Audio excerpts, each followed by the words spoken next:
Om Swastiastu, Tabe Selamat Linguna Latai, Salam Sujud Krene Malempang. Perkenalkan, nama saya Rini, saya dari kelas B, Prodi Pendidikan Agama Hindu. Hari ini kita akan mempelajari tentang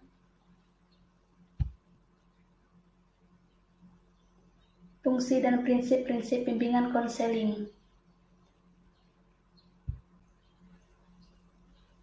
Sebelum kita mempelajari tentang prinsip dan fungsi bimbingan konseling, terlebih dahulu kita mengetahui tentang pengertian bimbingan dan konseling.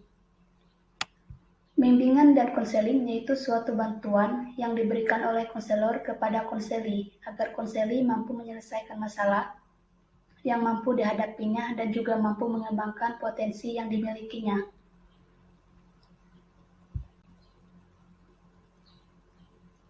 Nah, sekarang kita mempelajari tentang fungsi bimbingan konseling. Fungsi yang pertama yaitu fungsi pemahaman. Fungsi bimbingan konseling ini membantu konseli agar memiliki pemahaman terhadap dirinya atau potensinya dan lingkungannya, pendidikan, pekerjaan, dan norma agama.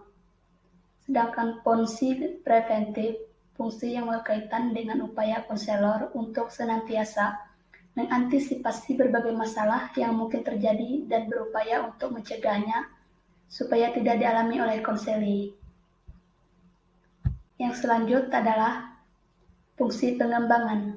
Fungsi bimbingan konseling yang sifatnya lebih proaktif dan dari fungsi-fungsi lainnya. Konselor senantiasa berupaya untuk menciptakan lingkungan belajar yang kondusif yang memfasilitasi perkembangan konseli.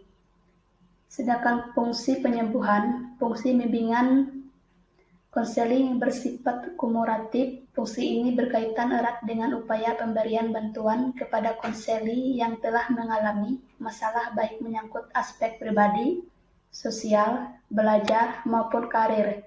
Teknik yang dapat digunakan adalah konseling dan remedial testing.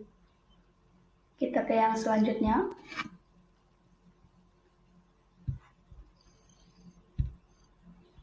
Fungsi penyaluran. Fungsi bimbingan dan konseling dalam membantu konseli memilih kegiatan ekstrakurikuler, jurusan atau program studi, dan memantapkan penguasaan karir atau jabatan yang sesuai dengan minat, bakat, keahlian, dan ciri-ciri kepribadian lainnya. Yang selanjutnya, fungsi adaptasi. Fungsi yang membantu para pelaksana pendidikan, kepala sekolah atau madrasah dan staf, konselor, dan guru untuk menyesuaikan program pendidikan terhadap latar belakang pendidikan, minat, kemampuan, dan kebutuhan konseli. Kita yang ke selanjutnya. Fungsi penyesuaian. Fungsi bimbingan dan konseling dalam membantu konseli agar dapat menyesuaikan diri dengan diri dan lingkungan secara dinamis dan konstruktif. Fungsi perbaikan adalah fungsi bimbingan dan konseling untuk membantu konseli sehingga dapat memperbaiki kekeliruan dalam berpikir, berperasaan, dan bertindak atau berkehendak. Kita yang fungsi selanjutnya, fungsi fasilitasi. Bimbingan dan konseling yang memberikan kemudahan kepada konseli dalam mencapai pertumbuhan dan perkembangan yang optimal, serasi selaras, dan seimbang seluruh aspek dalam diri konseli. Sedangkan fungsi pemeliharaan, fungsi bimbingan dan konseling untuk membantu konseli supaya dapat menjaga diri dan mempertahankan situasi kondusif yang telah tercipta dalam dirinya.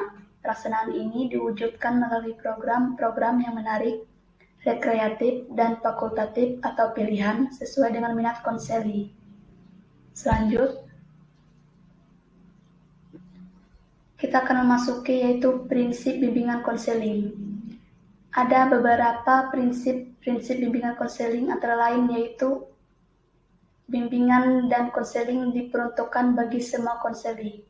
Prinsip ini berarti bahwa bimbingan diberikan kepada semua konseling atau konseli, baik yang bermasalah maupun yang tidak bermasalah, baik pria maupun wanita, baik anak-anak, remaja maupun dewasa. Sedangkan bimbingan dan konseling sebagai proses individuasi, setiap konseli bersifat unik atau berbeda satu sama lainnya, dan melalui bimbingan konseli dibantu untuk memaksimalkan perkembangan keunikannya tersebut. Prinsip ini juga berarti bahwa yang menjadi fokus sasaran bantuan adalah konseli, meskipun layanan bimbingannya menggunakan teknik kelompok. Kita ke prinsip berikutnya. Prinsip bimbingan konseling berikutnya adalah bimbingan menekankan hal positif. Dalam kenyataan masih ada konseli yang memiliki persepsi yang negatif terhadap bimbingan, karena bimbingan dipandang sebagai satu cara yang menekan aspirasi. Prinsip bimbingan dan konseling merupakan usaha bersama. Bimbingan bukan hanya tugas atau tanggung jawab konselor, tetapi juga tugas guru-guru dan kepala sekolah atau madrasah. Sesuai dengan tugas dan peran masing-masing, mereka bekerja sebagai teamwork. Selanjutnya, prinsip bimbingan konseling pengambilan keputusan merupakan hal yang esensial dalam bimbingan dan konseling. Bimbingan diarahkan untuk membantu konseli agar dapat melakukan pilihan dan mengambil keputusan. Bimbingan mempunyai peranan untuk memberikan informasi dan nasihat kepada konseli, yang itu semua sangat penting baginya dalam mengambil keputusan. Prinsip bimbingan konseling selanjutnya yaitu berlangsung dalam berbagai setting atau adegan kehidupan. Pemberian pelayanan tidak hanya berlangsung di sekolah, madrasah, tetapi juga di lingkungan keluarga, perusahaan atau industri, lembaga-lembaga pemerintah atau swasta, dan masyarakat pada umumnya.